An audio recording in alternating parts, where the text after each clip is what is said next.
muito agradável, muito bom. Por diversos motivos. Um dos motivos é nós estarmos tratando de doutrina.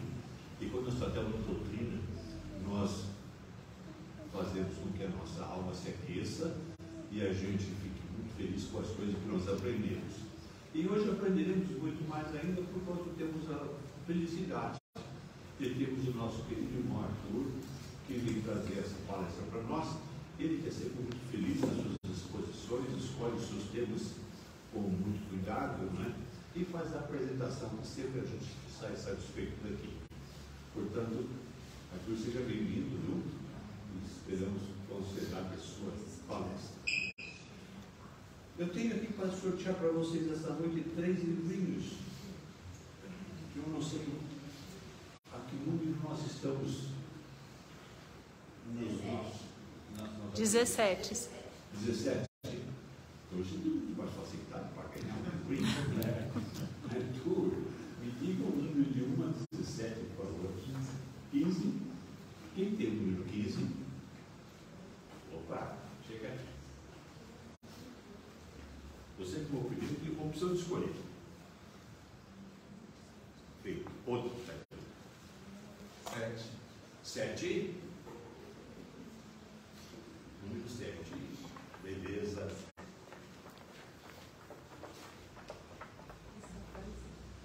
Feito. E finalmente, número 1. Deixa eu no primeiro lugar.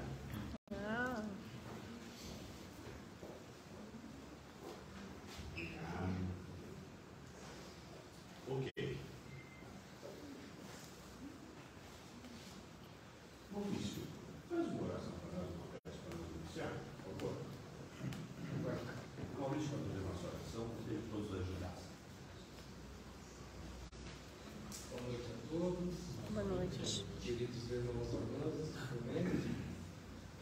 Vamos amenizar os pensamentos, elevando ao alto, tranquilizar nossa mente, abrir nossos corações para recebermos tudo que é de bom que a espiritualidade já preparou esta noite para nós, que ela sabe o que cada um necessita, que realmente é importante para a nossa caminhada, para a nossa evolução, para darmos nossos passos dia a dia, pouco a pouco, cada um a seu tempo, cada um a seu momento, mas todos na certeza que iremos então um dia chegar ao encontro do Mestre, ao encontro da real felicidade. Então que sigamos mais tranquilos, serenos, equilibrados, agradecendo por estarmos aqui esta noite, que possamos levar para os nossos lares mais conhecimentos, colocamos em prática, para seguirmos rumo nessa caminhada, nossa evolução moral e intelectual. Que possamos estar de volta aos nossos lares, na paz, serenos, equilibrados e melhores do que aqui chegamos. Que assim seja. Assim seja. Arthur, pode falar. O Arthur vai desenvolver o tema para nós, o administrador infiel. Então, muito interessante, ele com certeza vai desenvolver isso aí de uma maneira brilhante. Arthur, fique à vontade.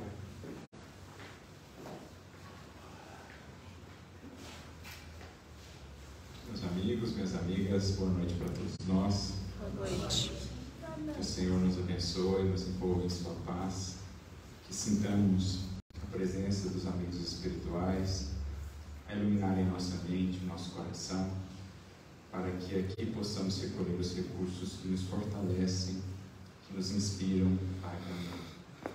Eu gostaria de agradecer mais uma vez pelo convite para aqui estar, revendo corações amigos, corações queridos, nesta noite chuvosa, mas acolhedora, em que aqui sentimos verdadeiramente o calor da fraternidade, o calor com que o Evangelho e o Espiritismo acolhem no nosso coração, preenchendo de esperança e de estímulo para que possamos avançar. E a nossa reflexão nesta noite gira em torno justamente daquele que é para nós a luz de nossos caminhos, a luz do mundo, a luz dos séculos. Vamos falar sobre o Divino Mestre Mestre, nas lições imperecíveis do seu Evangelho. Hoje, recorrendo a uma de suas parábolas, essas singelas histórias de tamanhos diversos, mas todas elas com uma riqueza que estamos ainda por descobrir, em especial quando temos os recursos do Espiritismo que nos ajuda a ir ainda mais fundo no entendimento dessas lições. Como sabemos, ao longo do Evangelho, temos várias parábolas de Jesus, muitas delas presentes em mais de um Evangelho, algumas outras presentes apenas em um dos Evangelhos. Por exemplo, o Evangelho de Lucas tem essa característica particular de trazer algumas parábolas que somente nele estão presentes, como o caso da parábola do filho pródigo, a parábola do bom samaritano. São parábolas que se encontram apenas no Evangelho de Lucas, que nesse sentido se torna muito rico para nós, trazendo-nos essas histórias de grande profundidade e que a gente vai descobrindo aos poucos ao longo dos séculos. Porque o entendimento do Evangelho não é um projeto para uma encarnação apenas. Temos tido contato com o Evangelho já há muitas encarnações e ainda estamos com ele aprendendo, estamos ainda desbravando esse país a ser descoberto, como um dia definiu o próprio Gamaliel ao seu pupilo, Saulo, à época, dizendo que o Evangelho é a terra da promissão, a ser descoberta, a ser conquistada, passo a passo. E é o que temos feito ao longo já de muitas encarnações. E é o que precisamos investir, para que consigamos cada vez mais, em extraindo esses recursos, alcançar a finalidade maior de nossas vidas, que é nos conformar àquilo que dele podemos extrair. Fazer da nossa vida conforme a vida de Jesus. Eis o segredo, eis o roteiro seguro para a felicidade, para a paz, para a evolução. E a parábola que nós vamos tomar como base de referência hoje é uma dessas parábolas exclusivas do Evangelho de Lucas. A parábola do filho pródigo é denominada por alguns dos estudiosos, ou muitos dos estudiosos, como o Evangelho dentro do Evangelho, a expressar a importância dessa parábola que Lucas nos traz. A que nos traz hoje, também exclusivo de Lucas, ou a que iremos abordar hoje, também tem chamado a atenção dos estudiosos, mas de uma maneira um pouco diferente em relação à do filho pródigo, embora existam consonâncias, embora existam correlações entre elas. Mas se a parábola do filho pródigo tem sido tomada como o Evangelho dentro do Evangelho, tal a sua magnitude, tal a síntese que ela faz de toda a proposta do Evangelho, a misericórdia de Deus, a atuação do Cristo junto à humanidade, o arrependimento da criatura que volta então em busca de seu Pai, se ela tem sido chamada de Evangelho dentro do Evangelho, essa parábola que vamos analisar hoje tem sido talvez um dos maiores desafios dos estudiosos ao longo dos séculos. Por isso muitos chegam a considerá-la a mais difícil, a mais complexa, a mais desafiadora em termos de compreensão do que Jesus ali está expressando. Porque numa análise superficial, numa análise mais imediatista, parece que o mestre nessa parábola, nesta orientação que nos traz, chega mesmo a louvar posturas ou atitudes que não seriam assim tão dignas, tão louváveis. A gente vai mergulhar aqui na parábola para entender o que estamos querendo dizer. Claro, faremos essa jornada de entendimento, de compreensão, sem qualquer pretensão de esgotá-la. Pela sua própria complexidade, poderíamos, sem sombra de dúvidas, ficar uma tarde inteira a debater sobre ela, um seminário completo, analisando parte a parte, frase a frase, versículo a versículo. Aqui nós vamos trazer uma perspectiva, e dessa perspectiva buscar alguns recursos de entendimento que nos enriqueçam a caminhada, que nos tragam mais elementos de discernimento, de compreensão da vida, dos nossos deveres. Vamos selecionar alguns pontos específicos, algumas expressões para desenvolver, deixando a cada coração o trabalho subsequente e contínuo de ir se aprofundando nessa jornada, nessa busca de entendimento. Então, sempre que temos proposto essas análises ou essas abordagens em torno do Evangelho do Mestre, temos feito questão de frisar esse aspecto, de que não estamos aqui a apresentar uma interpretação definitiva, estamos a apresentar alguns elementos de reflexão em torno da parábola, porque sempre gostamos de usar esse símbolo. Cada lição de Jesus não é senão um diamante, que apresenta em si muitas faces, todas elas complementando-se entre si, harmônicas entre si, mas a serem analisadas em particular, a serem descobertas, a serem vislumbradas em particular. Então é o que nós vamos buscar fazer aqui nessa noite, claro, recorrendo sempre também ao auxílio do Espiritismo para nos auxiliar na compreensão. Primeiramente eu vou ler a parábola para que depois a gente venha destacando alguns pontos que julgamos importantes e que se conectam, por óbvio, com a nossa vivência hoje. Sempre que nos propomos a estudar o Evangelho de Jesus, a meta é essa: não simplesmente entender a fala do Mestre ou as cenas e as circunstâncias que eles são expressas naquele contexto ou em outros tempos já remotos. Claro, buscamos o entendimento do contexto em que aquilo se deu ou foi expresso como chave de entendimento, mas justamente para alcançarmos aquilo da lição que não está preso naquele tempo ou naquele contexto, aquilo da lição que é atemporal, que fala o espírito imortal, que portanto alcança a cada um de nós hoje, onde estamos, como vivemos, com os desafios que nos estão propostos. Então a meta sempre no estudo do Evangelho é conectar o nosso coração à realidade, à verdade dessas lições imortais de Jesus, identificando-nos com os personagens, com as situações vividas e com as orientações que o Mestre traz como respostas às nossas indagações, como roteiros ante as nossas dúvidas quanto à caminhada, quanto o caminho pelo qual seguir. Então, no Evangelho de Lucas, como havíamos mencionado, no capítulo de número 16, versículos de 1 em diante, até o versículo 13, geralmente é a divisão que se propõe para essa passagem, nós encontramos a parábola que foi denominada parábola do administrador infiel, ou parábola do mordomo infiel, do mordomo desonesto. São vários os nomes, a depender da tradução que viemos utilizar das Escrituras. Fiquemos aqui com essa do administrador infiel, daí o título que propusemos. E na tradução de João Ferreira de Almeida está dito: e dizia também aos seus discípulos: havia um certo homem rico, o qual tinha um mordomo, um administrador.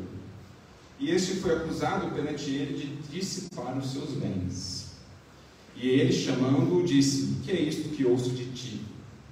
Dá contas da tua mordomia, ou da tua administração, porque já não poderás ser mais meu mordomo. E o mordomo disse consigo: que farei, pois que o meu senhor me tira a mordomia? Cavar não posso, de mendigar tenho vergonha. Eu sei o que hei de fazer, porque quando for desapossado da mordomia, para que, quando for desapossado da mordomia, me recebam em suas casas. E chamando a si cada um dos devedores de seu senhor, disse ao primeiro: quanto deves ao meu senhor? E ele respondeu: 100 medidas de azeite. E disse-lhe: toma a tua obrigação, e assentando-te já escreve 50. Disse depois a outro: e tu, quanto deves? E ele respondeu: 100 alqueires de trigo. E disse-lhe: toma a tua obrigação e escreve 80. E louvou aquele senhor, um injusto mordomo, por haver procedido prudentemente, porque os filhos deste mundo são mais prudentes na sua geração do que os filhos da luz. E eu vos digo: granjeai amigos com as riquezas da injustiça, para que quando estas vos faltarem, os recebam eles nos tabernáculos eternos. Quem é fiel no mínimo, também é fiel no muito. Quem é injusto no mínimo, também é injusto no muito. Pois se nas riquezas injustas não fostes fiéis, quem vos confiará as verdadeiras? E se no alheio não fostes fiéis, quem vos dará o que é vosso? Nenhum servo pode servir 2 senhores, porque ou há de odiar um e amar o outro, ou se há de chegar a um e desprezar o outro. Não podeis servir a Deus e a Mamon. Esta é a parábola. Como vemos, uma parábola longa, por isso já mencionamos, poderíamos facilmente nos dedicar a estudá-la por uma tarde, por um seminário inteiro. Não será a nossa proposta aqui. Faremos alguns recortes de pontos ou aspectos que julgamos centrais aqui para a nossa edificação. Além de ser uma parábola longa, logo a gente se depara também com as complexidades do contexto, com as expressões, com as próprias cenas e acontecimentos que são aqui descritas e que são muito distantes de nós, da nossa realidade hoje no Ocidente. Então a gente poderia também dedicar um longo tempo a analisar as questões contextuais, entendendo como se dava essa relação entre um senhor de terras naquela época e o administrador que administrava as suas terras, e que, por meio dessa administração, poderia ali, talvez, usurpar recursos, exigindo daqueles que eram usufrutuários das terras alugadas maiores valores do que os valores reais, digamos assim. A gente poderia entrar em vários meandros, mas nós vamos buscar aqui, sobretudo, um entendimento espiritual da passagem. Sem menosprezar, claro, esse entendimento contextual, mas buscando o sério, o sentido profundo. Por quê? Se nós nos detivermos apenas num aspecto mais literal da parábola, ela soa de fato muito estranha. A postura do indivíduo aqui não soa das mais corretas. Ele, fazendo alguma coisa de errado ali, é descoberto, e para tentar corrigir aquilo que se desenhava, a perda da mordomia, da administração, dos recursos, ele atua também de maneira desonesta com o Senhor das terras, diminuindo, entre aspas, as dívidas daqueles que deviam ao seu Senhor. E Jesus, no entanto, parece louvar esse comportamento, parece exaltá-lo. Como vemos no versículo de número 9, no versículo anterior, versículo número 8, e louvou aquele Senhor, um injusto mordomo, por haver procedido prudentemente. Porque os filhos deste mundo são mais prudentes na sua geração do que os filhos da luz. A gente já vai, naturalmente, identificando aqui o Senhor, personagem da parábola, seja com Deus, seja com Jesus, que na terra, de certo modo, é o Senhor dos destinos, é o Senhor da evolução, da coordenação de todos os processos evolutivos neste planeta. No entanto, ele parece exaltar a postura desse mordomo injusto, ou desse mordomo desonesto, desse administrador que fraudou ali, buscando manter as suas conveniências, manter o seu cargo, ou pelo menos aproveitar o que ainda tinha de status e de influência para conseguir interesses, para conseguir benefícios mais adiante. Por isso o desafio dessa parábola. Muitos estudiosos ao longo dos séculos têm se debruçado sobre ela, tentando explicar o que Jesus estava exaltando aqui. Não estaria Jesus transigindo com o mal, com a fraude, com a desonestidade, ao destacar a postura desse indivíduo? Mas isso soa para nós mais chocante, mais impactante, se nos detemos apenas no entendimento material da palavra, pensando em termos de negócios do mundo, em termos de trocas, de finanças, de contabilidade do mundo. Mas a gente vai ver quando transpomos a lição para as realidades do Espírito, para os mecanismos de interação entre o Criador e as criaturas, e entre as criaturas entre si, a gente vai vendo que tudo vai começando a ganhar um sentido, e de muita beleza, um convite profundo, na verdade, a todos nós. Para começarmos, no entanto, a entender o sentido espiritual da parábola, é preciso nos identifiquemos com os personagens, ou é preciso entendamos um aspecto fundamental. o que nós possuímos na terra? O que de fato é nosso? Poderíamos recorrer aqui ao Evangelho segundo o Espiritismo, capítulo 16, não se pode servir a Deus e Mamon. Inclusive essa parábola conclui-se com essa fala de Jesus. Quando a gente vai lá no item a verdadeira propriedade, números 9 e 10 desse capítulo 16 do Evangelho segundo o Espiritismo, nós vemos algumas lições fundamentais, uma do Espírito Pascal, outra de um Espírito Protetor, que não assina o nome propriamente, apenas uma inicial, M, em que eles nos falam ou nos trazem um conceito-chave para o entendimento dessa parábola, que fará a primeira vinculação de cada um de nós com ela, com a história que aqui está sendo contada, e por conseguinte com as lições que Jesus transmite nesta parábola. Dirá o Espírito Lázaro, ou melhor, o Espírito Pascal, assim como esse Espírito M, Espírito Protetor, que em verdade, cada um de nós, os que aqui estamos encarnados, nada possuímos que diga respeito ao nosso corpo, o que diga respeito ao tempo, à matéria. Não somos senão usufrutuários dos bens que nos são transitoriamente emprestados por Deus.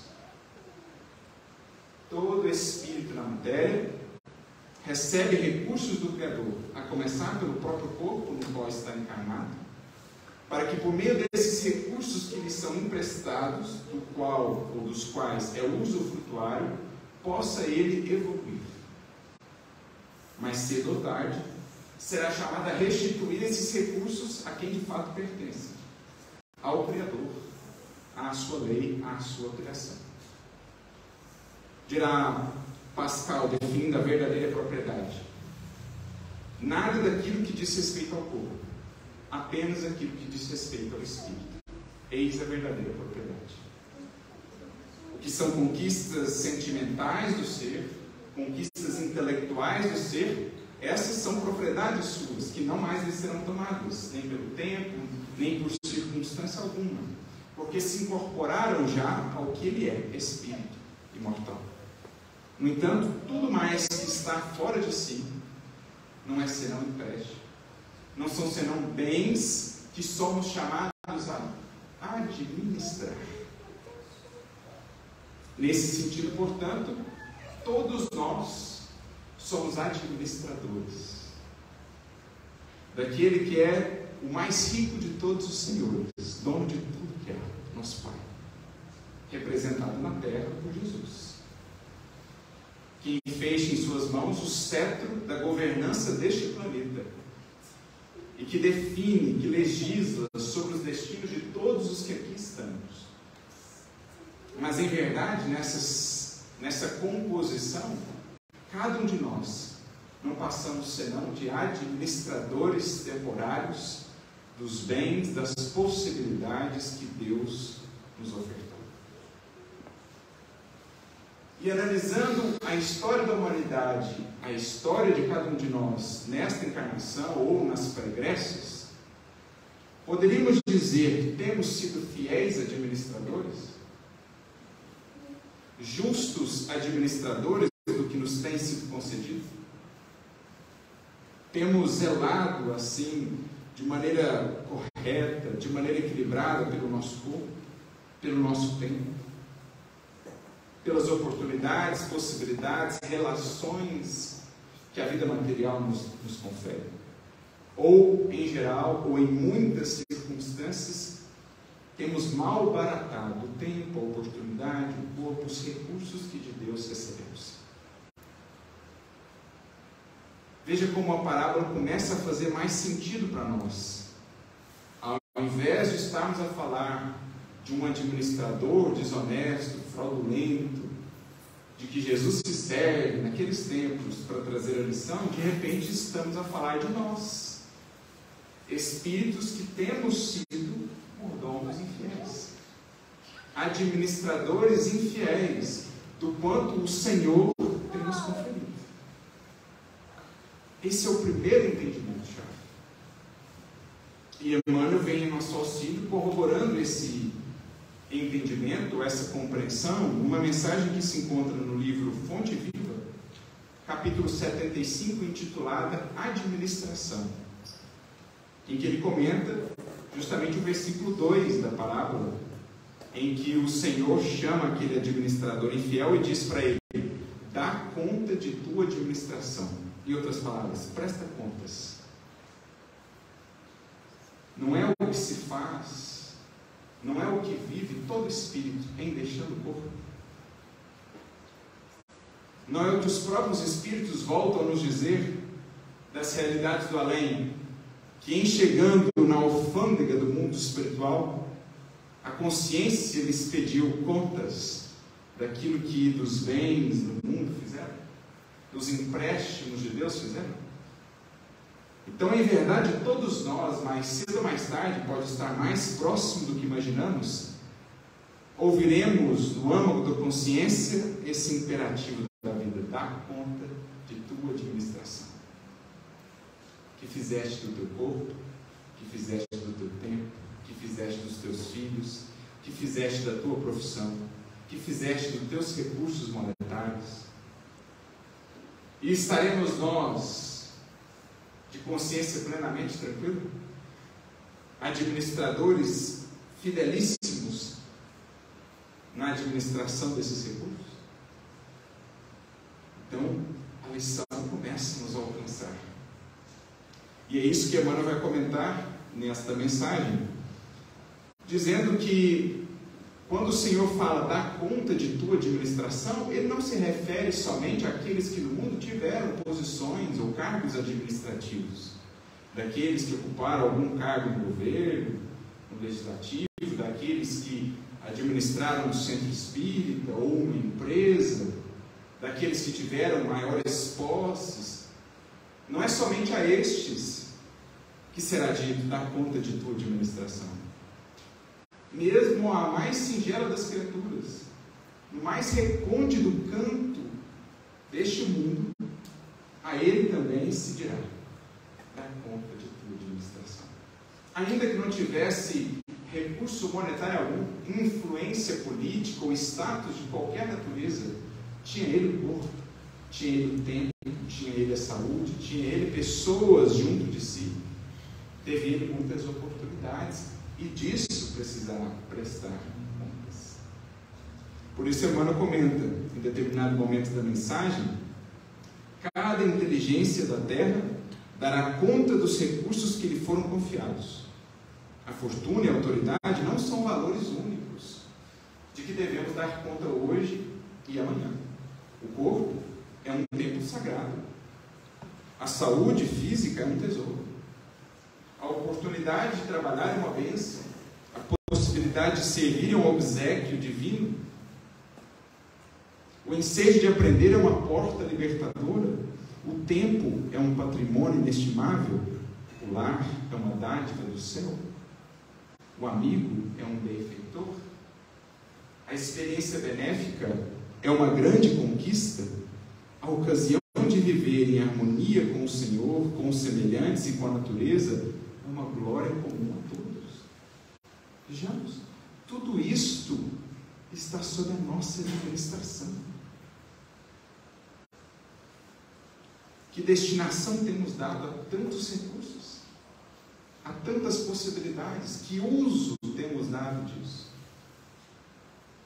A hora de ajudar os menos favorecidos de recursos ou entendimento é valiosa. O chão para semear, a ignorância para ser instruída e a dor para ser consolada são apelos que o céu envia sem palavras ao mundo inteiro.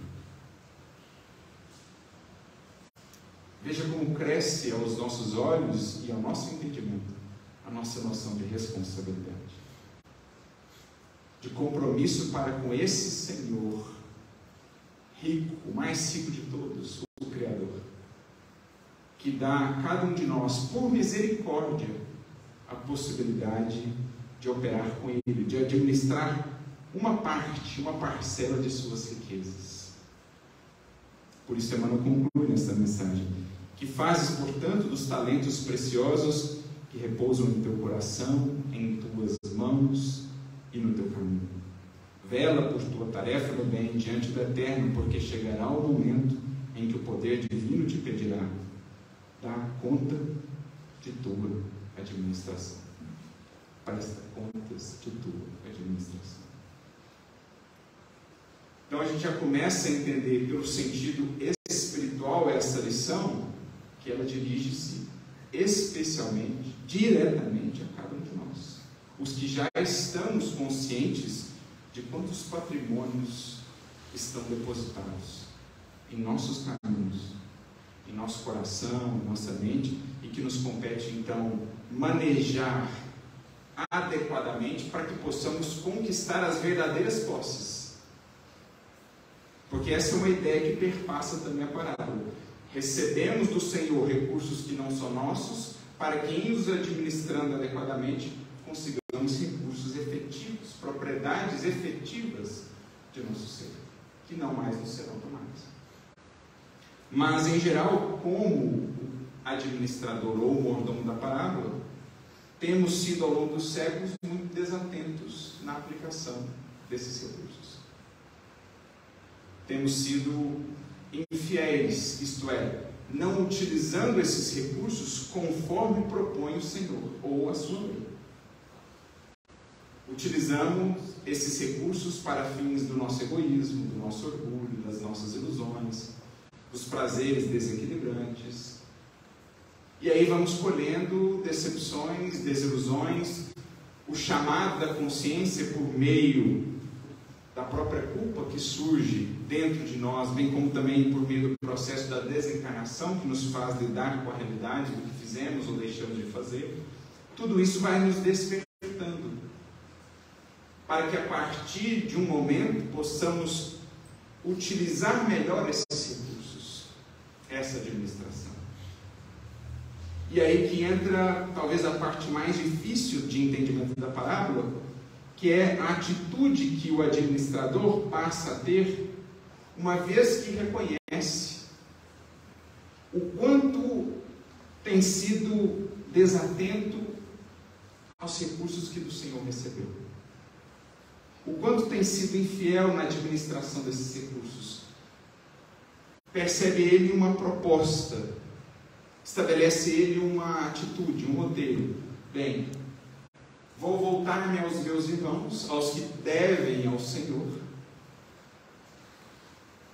buscando de alguma maneira aliviar-lhes, diminuir-lhes as dívidas, para que depois possa contar com o auxílio deles mais adiante. Pode parecer um movimento de puro interesse pessoal, né? Para manter as minhas conveniências, engano o meu Senhor, conquisto ali alguma simpatia com eles, para que depois eles possam me ajudar mais à frente. Mas, num sentido espiritual, esse gesto dele pode ter uma significação completamente diversa. Porque uma vez que nós percebemos o quanto que nós temos até aqui é muito mais produto da misericórdia do que da verdadeira justiça, quando nós percebemos que tudo que nós já conquistamos até aqui foi muito mais em decorrência da misericórdia divina, quando, mesmo sem ter merecimento, nos dava ela possibilidades de atuar, de servir, de realizar, é quando a gente vai percebendo isso que a gente passa a pensar de uma outra maneira. Bom, se eu tenho recebido tanto, se o alto tem aliviado tanto para mim, tem sido tão misericordioso, por que eu não posso me voltar também aos meus irmãos, buscando diminuir-lhes as provas, os fardos? Já que somos todos devedores, por que não tentar diminuir também as dores, os fardos, as lutas de meus irmãos, para que assim conquistemos a possibilidade de auxiliarmos uns aos outros, para que assim nos enriqueçamos da fraternidade, da amizade, que são a verdadeira e a legítima riqueza do Espírito? Então aquele movimento dele de repente começar a voltar-se aos seus irmãos, buscando indagar, olha, quanto deves, e buscando minorar-lhe as dívidas, ou minorar-lhes as dívidas, numa análise superficial pode ser entendido como uma atitude completamente equivocada, mas numa análise espiritual pode ser compreendida como aquele coração que, vendo o quanto tem recebido da misericórdia, o quanto tem sido amparado quando ainda não tem merecimento, volta-se então para seus irmãos buscando diminuir-lhes também os fardos, as provas e as lutas. O que nos faz recordar uma passagem que está em Evangelho segundo o Espiritismo, capítulo 5, item 27. Quando Kardec pergunta aos Espíritos assim: deve-se pôr termo às provas do próximo? Porque ele argumenta que alguns tinham o seguinte entendimento: bom, se o indivíduo deve à justiça divina, e se ele está passando por essa prova ou por essa expiação, então não nos cabe intervir, afinal de contas ele está se ajustando com a justiça divina. Naquela visão extremamente rigorista da justiça divina, né? Números frios. Se ele deve tanto, então que ele passe por isso. E não me cabe minorar essa experiência, afinal de contas, se ele está passando é porque ele deve. Kardec diz que alguns espíritos raciocinavam mais ou menos nesses termos. E então que um benfeitor espiritual, Bernardino, traz uma consideração muito interessante, dizendo o seguinte, Kardec pergunta: deve alguém pôr termo às provas do seu próximo quando possa, ou deve, para respeitar os desígnios de Deus, deixar que sigam o seu curso? Não vou ler toda a resposta, apenas um trecho aqui, É certo que as vossas provas têm de seguir o curso que Deus lhes traçou. Dar-se-á, porém, conheceis esse curso? Sabeis até onde têm elas de ir? E se o vosso Pai misericordioso não terá dito ao sofrimento de tal ou qual dos vossos irmãos, não irá mais longe? Sabeis se a providência não vos escolheu não como instrumento de suplício para agravar os sofrimentos do culpado, mas como bálsamo de consolação para fazer cicatrizar as chagas que a sua justiça abriu? Não digais, pois, quando virdes atingido um dos vossos irmãos: é a justiça de Deus, importa que siga o seu curso. Dizei antes: vejamos que meios o Pai misericordioso me pôs ao alcance para suavizar o sofrimento de meu irmão. Vejamos se as minhas consolações morais, o meu amparo material, os meus conselhos poderão ajudá-lo a vencer essa prova com mais energia, paciência e resignação. Vejamos mesmo se Deus não me pôs nas mãos os meios de fazer que cesse esse sofrimento, se não me deu a mim também como prova, como expiação talvez, de ter o mal e substituí-lo pela paz. Então olha como esse entendimento encaixa-se perfeitamente na compreensão da parábola, quando aquele indivíduo agora, reconhecendo o quanto tem recebido pela misericórdia do Senhor, sem que de fato ainda tenha merecimento para tanto, ou nós acreditamos que o Espiritismo em nossas vidas seja puro merecimento, ou nós acreditamos que as facilidades que temos na presente encarnação sejam puro merecimento. Quando a gente passa a entender que na verdade são expressões da misericórdia, são riquezas da injustiça, digamos assim, porque não são frutos da plena justiça, ainda não fizemos tanto por merecer. Por meio das riquezas da injustiça, a gente se propõe a diminuir as dores, os fardos, as dívidas de nossos irmãos. Como? Espargindo o consolo, o acolhimento, a orientação, que muitas vezes lhes tocarão o coração e farão de uma prova, de uma expiação dolorosíssima, algo muito mais suportável. Evitarão que entrem ou que enveredem por caminhos de revolta, de rebeldia, de desequilíbrio ou de perturbação, nos quais se complicarão ainda mais perante a contabilidade divina. Em compartilhando o quanto já temos recebido da misericórdia do alto com eles, vamos lhes, de alguma maneira, minorando as dores, os sofrimentos, os fardos, as dívidas. E é por meio desse gesto de solidariedade, digamos assim, de sair de si, que a gente vai, como diz Jesus na parábola, conquistando verdadeiras riquezas. Entre elas, talvez a maior de todas, a da amizade. A dos corações que a nós se vinculam e que serão depois os corações a nos auxiliar. quando amparamos um irmão que está em uma expiação dolorosa, ou aquele que se equivocou em queda moral, estendemos-lhes a mão, estamos não só, de alguma maneira, conquistando-lhe simpatia, mas também dos seus benfeitores. E esses corações serão muitas vezes os que nos auxiliarão mais adiante quando nós estivermos em situação pior, mais desafiadora. É nesse sentido a frase de Jesus, que o amor vai cobrindo as multidões de pecados que ainda trazemos, porque na presença do amor, o coração que tinha uma prova imensa por viver, uma expiação muito dolorosa, se na presença do amor ele já se torna mais brando, mais resignado, mais humilde, a prova não precisará ser mais tão desafiadora, tão ríspida, tão dolorosa, para ele, para nós também. Se outrora muito insensíveis, muito endurecidos, muito egoístas, precisávamos ou precisaríamos de provas ásperas para o despertamento, se para o amor vamos despertando, buscando aliviar os fardos de nossos irmãos, já nos fazemos mais suscetíveis ao aprendizado. E por isso a experiência que talvez seria imensamente difícil ou dolorosa, não precisa mais ser tão enérgica, porque pelo amor já liquidamos parte do desvio da lei. Por isso o amor vai cobrindo a multidão de pecados, porque ele vai fazendo com que o Espírito alcance a finalidade, que é sempre a da sua educação, ou reeducação. Afastando-nos da lei, criamos mecanismos, dores, expiações, decepções que visam trazer-nos de volta ao equilíbrio com a lei. Quanto mais renitentes, quanto mais orgulhosos, quanto mais empedernidos, mais firmemente se manifesta a justiça divina. Mas quanto mais despertamos previamente pelo amor, menos enérgica precisará ser a justiça em nossos caminhos. Assim também nos caminhos de nossos irmãos. Se pelo auxílio fraterno nos ajudamos a compreender como Deus, como a vida opera. Por isso, Emmanuel, ao comentar esse aspecto específico da orientação que Jesus traz, granjeai amigos com as riquezas da injustiça, ele nos traz duas mensagens que são profundamente elucidativas e que, a nosso ver, captam e transmitem para nós a essência mais profunda dessa palavra.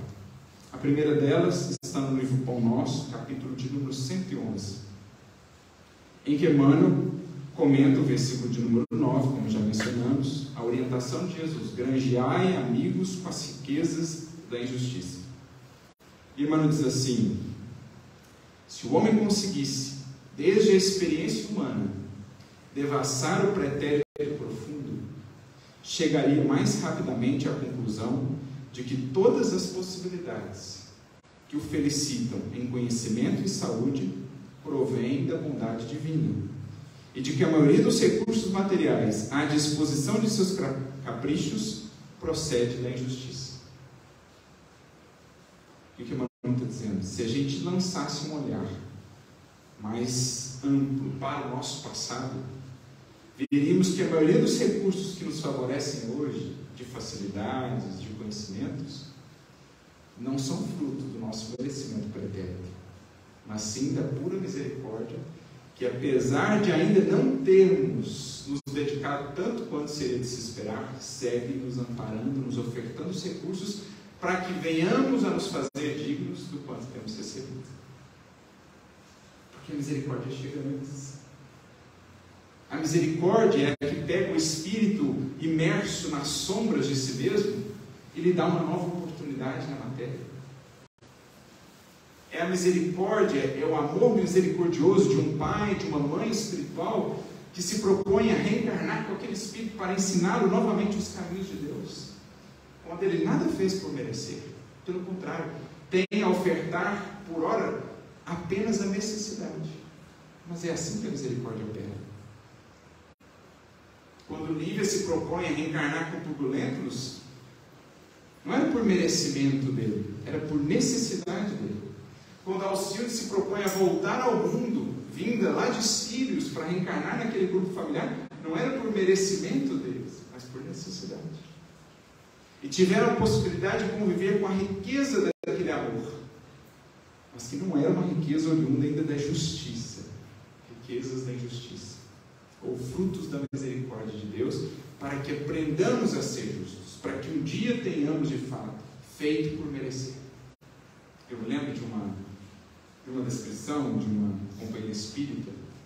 Certa vez ela falava de uma experiência que viveu após um acidente.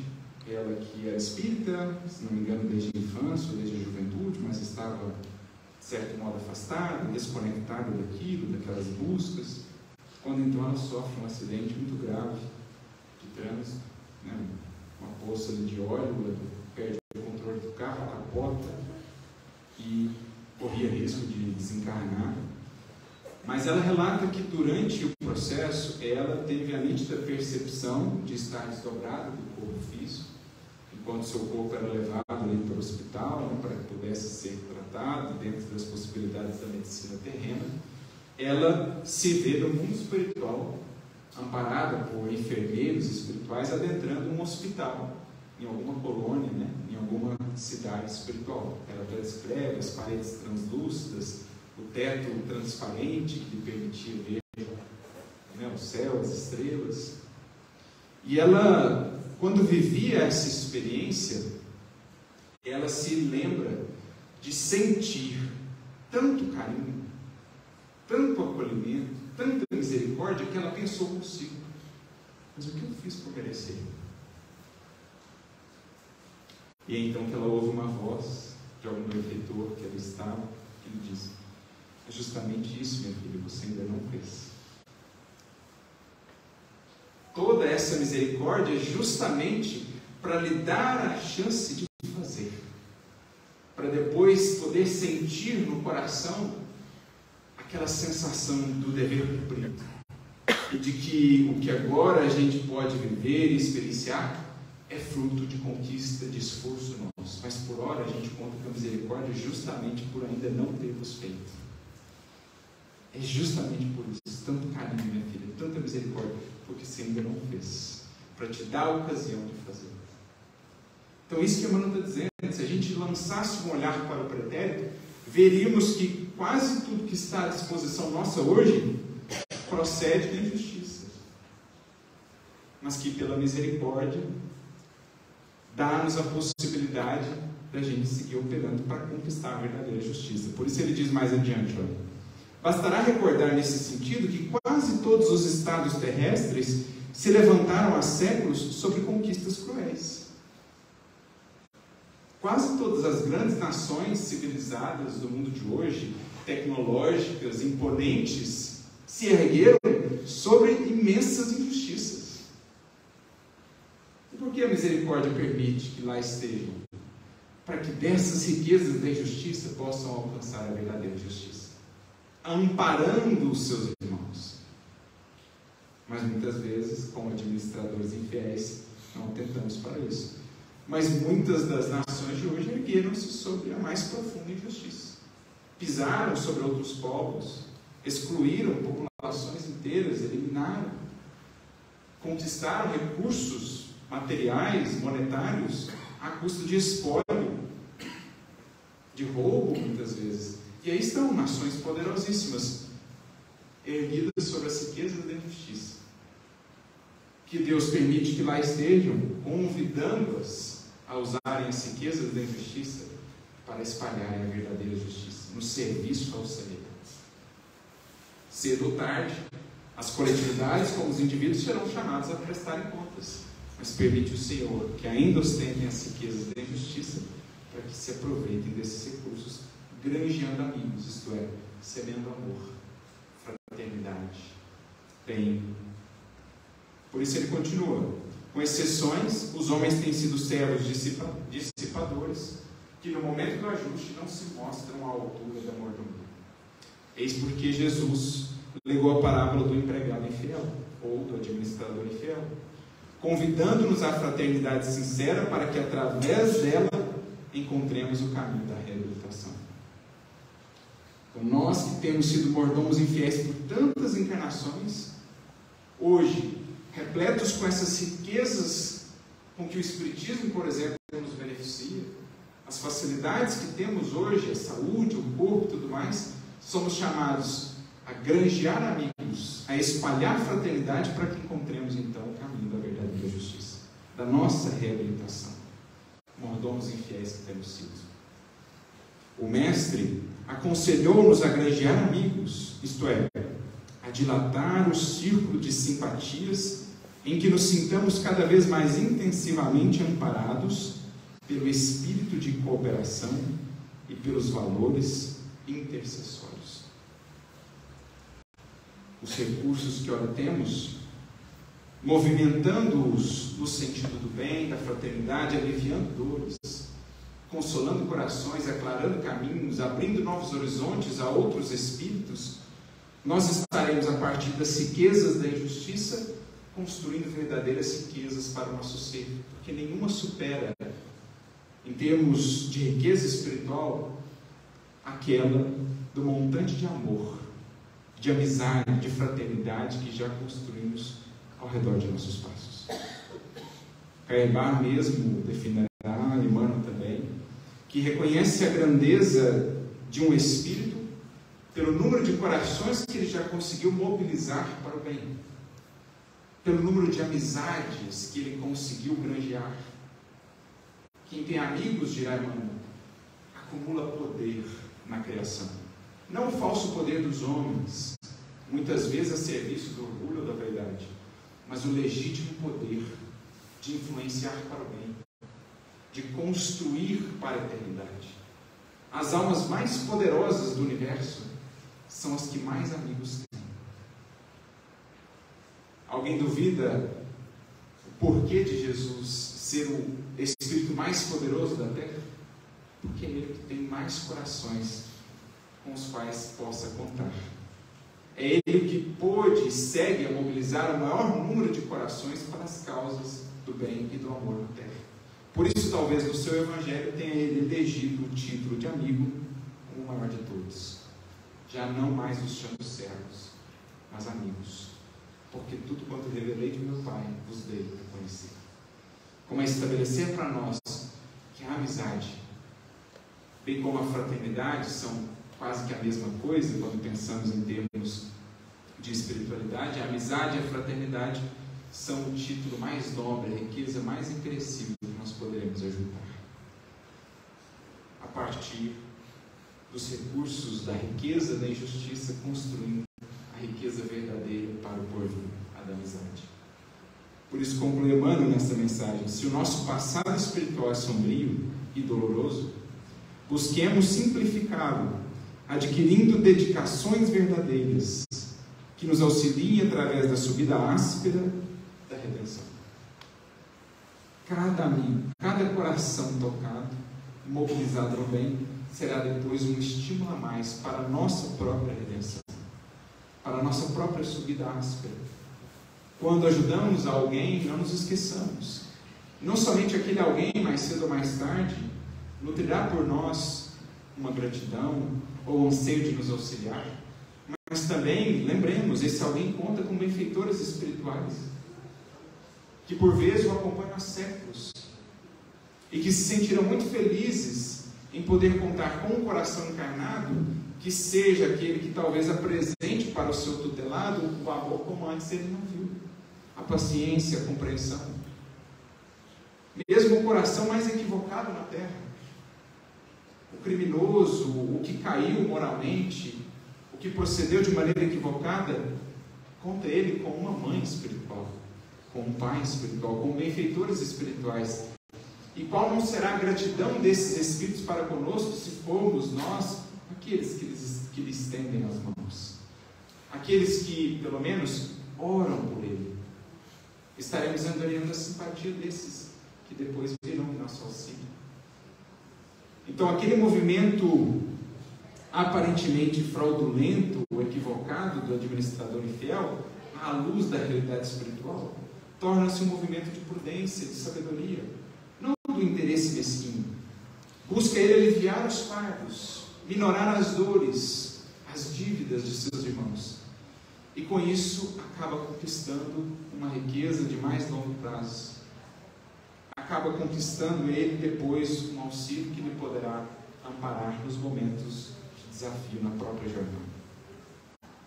se não temos hoje determinadas ligações com as riquezas da injustiça, tivemos-las ontem.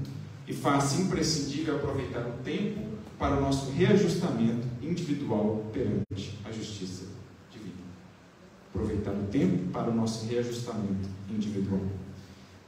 O capítulo seguinte do mesmo livro, Pão Nosso, número 112, também é dedicado por Emmanuel a comentar nessa mesma passagem, aliás, esse mesmo versículo. Agora sob o título Tabernáculos Eternos, porque se recordarmos a fala de Jesus, granjeai amigos com as riquezas da injustiça, para que quando estas vos faltarem, vos recebam eles dos tabernáculos eternos. O que Jesus quer dizer com isso?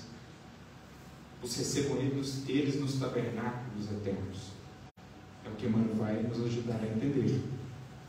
Primeiro ele inicia dizendo assim, a respeito da parábola como um todo. Um homem desapercebido das obrigações espirituais julgará encontrar nessa passagem um ladrão inteligente comprando o favor de advogados venais de modo a reintegrar-se nos títulos honrosos da convenção humana. É o que a gente falava no início. Quem analise essa passagem só do ponto de vista material, desatento para os aspectos espirituais ou para as nossas obrigações espirituais, não verá senão um indivíduo sagaz, astucioso, que engana tanto ao seu senhor como aos outros ali, que ele, de certo modo, suborna, né, para manter as suas convenções, para manter ali os poderes, os benefícios. Mas isso seria a leitura, diz Emmanuel, de quem está desatento das obrigações espirituais, de quem ainda não se viu como esse mordomo, como esse administrador, de quem ainda não percebeu o quanto tem sido beneficiado pelas riquezas da injustiça e o quanto, portanto, nos cabe aproveitá-las para construir as riquezas da justiça, da amizade, do amor. Por isso ele continua, todavia, quando Jesus fala em amigos, refere-se a irmãos sinceros e devotados. E quando menciona as riquezas da injustiça, inclui o passado total da criatura. Porque alguém poderá falar, mas nesta encarnação tenho sido tanto quanto possível justo.